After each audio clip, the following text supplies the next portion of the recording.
UP में जिस तरह से गर्मी बढ़ रही है, ठीक उसी तरह से राजनीतिक पारा भी चढ़ रहा है। दरअसल एआईएमआईएम प्रमुख असदुद्दीन ओवैसी के एक बयान ने सियासी घमासान मचा दिया है। दरअसल राम मंदिर चढ़ावा में जो सेंध लगी और एसआईटी रिपोर्ट आने के बाद जो नाम सामने आए, उसने सबको चौंका दिया। अब आप जरा सोच कर देखिए कि चढ़ावा चोरी में जो नाम सामने आए, इन नामों में अगर किसी मुसलमान का नाम होता तो क्या होता, उसे क्या और कितनी सजा मिलती, क्या उसे गोली मार दी जाती या प्रशासन का रवैया कुछ और ही होता। इसके साथ ही ओवैसी ने आने वाली यूपी विधानसभा चुनाव लड़ने का भी ऐलान कर दिया।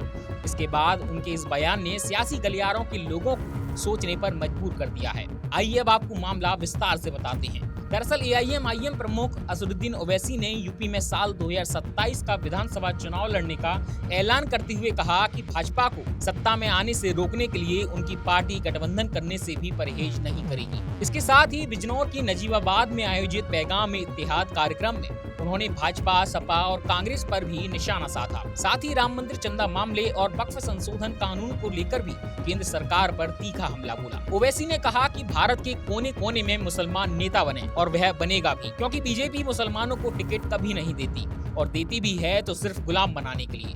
मजलिस हिंदुस्तान को एक ऐसी सरकार देना चाहती है जो किसी धर्म और जाति को नहीं बल्कि हिंदुस्तान के हर इंसान को इंसाफ देने के लिए होगी। उन्होंने कहा कि सरकार और मुख्य विपक्षी दलों ने मुसलमान पीड़ितों, वंचित वर्ग के लोगों के साथ अत्याचार और भेदभाव किया है। दोनों ने मिलकर इन्हें राजनीतिक अछूत बना दिया है। इसी के साथ इन्हीं मुद्दों को लेकर ओवैसी ने लोगों के बीच पार्टी को मजबूती प्रदान करने का आह्वान भी किया। बिजनौर जनपद की नजीबाबाद विधानसभा सीट मुस्लिम बाहुल्य सीट है। यहाँ दलित मुस्लिम समीकरण किसी की भी जीत की कुंजी बन सकते हैं। इसी के चलते ओवैसी ने इस जगह को अपनी जनसभा के लिए चुना। इसके बाद श्री राम मंदिर चंदा चोरी मामले में ओवैसी ने कहा कि अगर किसी मुसलमान को कमेटी में रखते तो खुद ही जाकर गोली मार देते, बात खत्म हो जाती। लेकिन अब क्या कहेंगे कि इससे वक्फ संपत्तियों और अल्पसंख्यक समुदाय के अधिकारों पर प्रतिकूल प्रभाव पड़ सकता है। उन्होंने आरोप लगाया कि सरकार जनता के मूल मुद्दों महंगाई, बेरोजगारी, शिक्षा और स्वास्थ्य से ध्यान हटाने का प्रयास कर रही है। इससे पहले एआईएमआईएम प्रमुख असदुद्दीन ओवैसी ने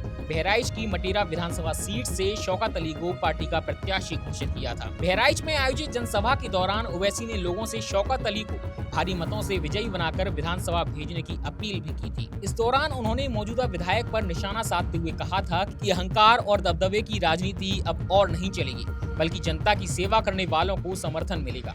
वहीं शौकत अली की उम्मीदवारी की घोषणा के साथ ही मटेरा विधानसभा सीट पर चुनावी गतिविधियां तेज हो गई हैं और मुकाबला रोचक होने के संकेत मिलने लगे हैं। धन्यवाद। ऐसी ही खबरें देखने के लिए देखते रहिए IBC 24 UP।